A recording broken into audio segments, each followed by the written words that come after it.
Welcome back to Watching Film. Today we're going to take a look at the Tulsa offense. Not much in the run game for these guys the first two games. Now they've only played 2 games so far. Haven't been able to run the ball very well. I think they're averaging under 4 yards a carry for both games. Now the Oklahoma State team they played in game 1 seems to have a really good defense this year.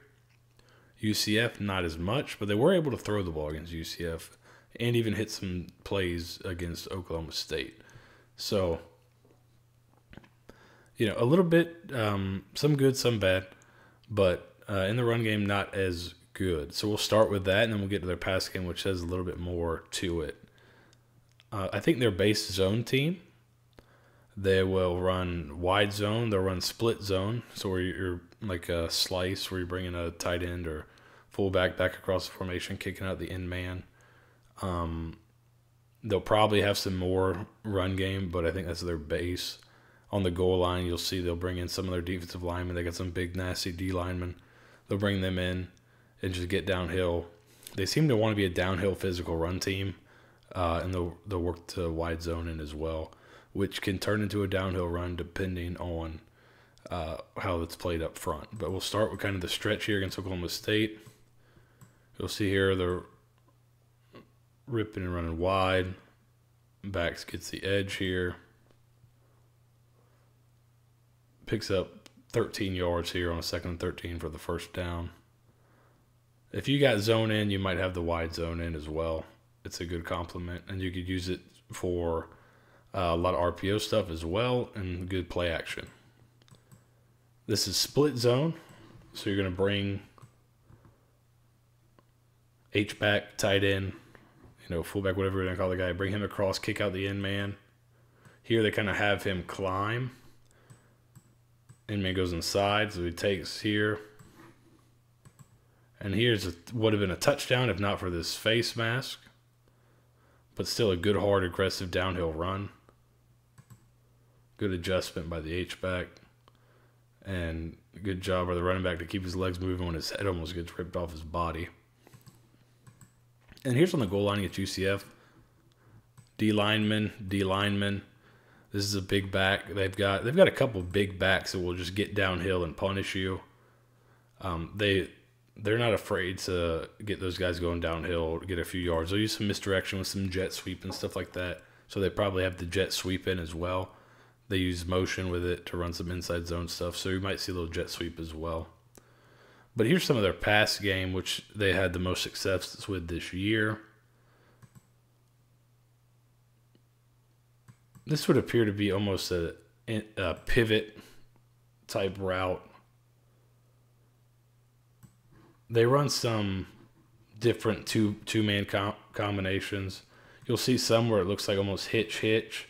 Here it looks like he almost kind of fakes out and then pivots back in to get himself open here on this hitch route on 3rd and 4.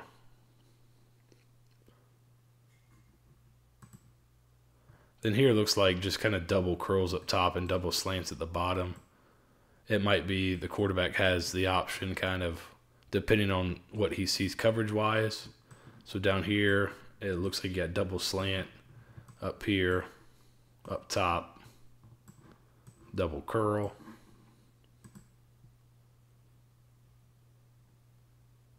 Good ball for first down late in the game to kind of try to kick a field goal to extend your lead a little bit. Another thing they like to do a lot out of different formations is bring shallow crossers.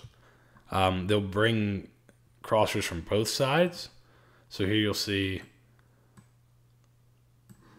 vertical release. I think he ends up taking it to the middle of the field. But that kind of gets him off a little bit, and I can come underneath that for the shallow, and then they'll have another one coming across this way. I can't tell if it's like the shallow cross concept because they're pretty close. It's not like that square in, but you do have 2 shallows, and I don't think it's mesh based on where the second crosser is, but it could be. But 2 shallows and crossing routes coming in behind it. Could be double slant over here. But they love running shallow routes to try to spring guys open against man coverage. Here's a look at a shallow route. This looks more like a drive concept to me. where you have getting vertical, maybe a dig, and the shallow coming underneath. Shallow springs open. Good catch and run. They try to give those guys catch and run opportunities with all these shallow routes here. Again, here's another look at one. This is it's hard to tell exactly what's going on here, but you got 3 guys. So they'll use compressed formations. The back's going out. Shallow's kind of trailing behind it. I don't know if that's the idea, is try to get guys out of there and let the shallow in against man coverage. But then you got a couple routes coming back. It looks like possibly deep shots as well off this play. This is a pretty interesting concept here. So you have a receiver out wide up here. He's going to run he's going to run a snag route from out here. You're going to get the corner out. Then you got a play action fake here, and he's going to leak out to the flat. So what you're getting really is like the snag or white corner concept. So he's getting out in the flat. You can see he's getting out to the corner. The snag will come in here in a second. So here's the snag. Both these guys fall, but the quarterback has a choice of either one. Front pylon for a touchdown there. And here's a similar look at it. So snap, or that Y corner, right? You had a guy in the flat, right? The idea is you have a guy in the flat. You have a guy running the corner up here. And you have a guy sitting in this intermediate area. Well, if I draw dots, I'm going to attack the same 3 spaces just a different way. So instead of bringing the snag to this dot from outside, I'm going to bring him from this side on a shallow. But it's still going to be the same triangle read, right? I'm going to have the snag, the shallow there, the corner there, the flat there. So I still got my triangle read. It's just done from a different formation, from a different route. So here it ends up the same. Nobody gets width, so I throw it out there to the flat. He's able to catch it and convert for a first down, get me a little bit closer to the end zone. But I think it's the same concept, just a fun way to do it. And then they have this kind of tagged on here, which is an interesting tag. This is almost like the leak tag you see a lot in the NFL, where he comes across almost like he's going on a crosser, and then he gets upfield. So it almost looks like a throwback. You get on the linebacker there, and then you take off to the middle of the field. So another kind of neat addition to that concept there is kind of almost like a receiver leak. You see a lot of guys in the NFL talking about that right now. Here's just a straight up dig in the red zone. You can see the quarterback talent right here. You give him a little pocket that's on a rope to the back of the end zone. Keelan Stokes, I believe is his name, the receiver number 2, gets himself open against 2 guys who are trying to bracket him. Is able to outrun the linebacker and the defensive back to the back of the end zone for a touchdown. This against Oklahoma State. It looks like it's just, simple pattern up top. The camera, we don't get the coach's film here, so the camera's a little tight, but I believe you got a go route and a speed out up top. You can take your shot on the go route there. So you have the go route here, and you have I would imagine it was a speed out, or it could just be a wide sit right there, but same idea. If the corners, if the corner stays here, or if I like the shot in man, I can take it. If the corner bails out, I could also take this one right here, which he probably could have right here, but he likes the shot against the man coverage. And this is against a pretty good Oklahoma State defense. It's kind of top 10 nationally in a lot of the major metrics, especially yards per play. But takes the shot on them. And they come back the next play with a play I think they like a lot, especially good against – I liked it against anything when I was calling plays. But it's good against man. It's good against 2 high safeties. It's good against, 3 deep look. Just a smash route. So you're kind of high-low in this area of the field. And if it's man or quarters, where this guy's got number 2, and the safety is not going to, and the safety is not read, or the corner is going to try to get underneath it.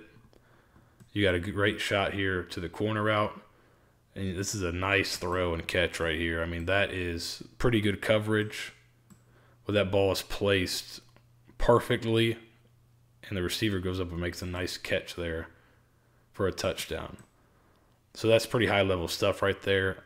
That's what you mean when you hear people say you can't defend a perfect pass. You're in really great position right here. There's no stopping that. Again, the smash concept again here. You got the corner route. Good job by the quarterback, giving a good angle for the receiver. The receiver taking a good angle out of his route. A nice high angle, not too high, but high enough to get yourself away from the corner.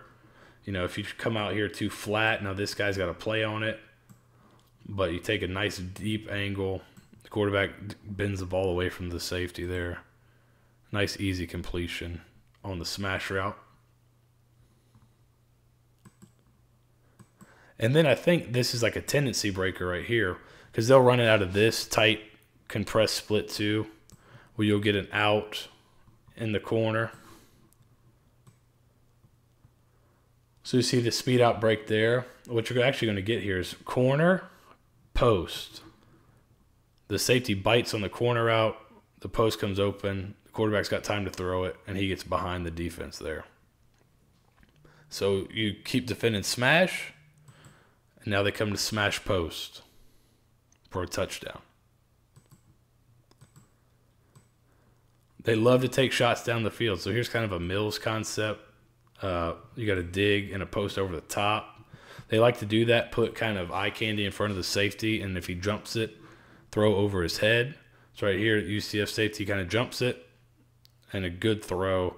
I mean, that's a pretty tough, there's not a lot of air under that thing. For the touchdown on the post, safety bites up, throw it over his head. And here's another one where you got, looks like two deep crossers. You got a crosser here, a deeper crosser there, and then outside a frame here, again, super tight angle, you're going to have a deep post. Again, no safety in the middle of the field. If there was, the crosser eats them up, and now you take the post shot over their heads.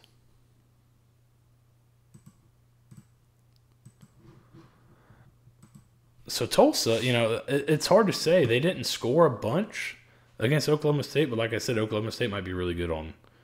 Oklahoma State just might be really good on defense. They had a slow start against UCF, and ended up scoring 34 points. Good enough for a win, but they started slow, and they weren't able to run the ball. So it's hard to tell exactly what you're going to get. They have a lot of talent, and they have a lot of returning production. Fourth in the country in returning production on offense. A quarterback that can make all the throws, some big, tall, explosive receivers, an offensive line that seems to give him a decent amount of time to sit back there and throw. If you let him sit back there, I think he'll pick you apart, and those receivers will get open. If you bring some pressure, he's fumbled a couple times under pressure and thrown the ball over and thrown some picks. So I think that's what you're going to have to do to slow down this Tulsa offense.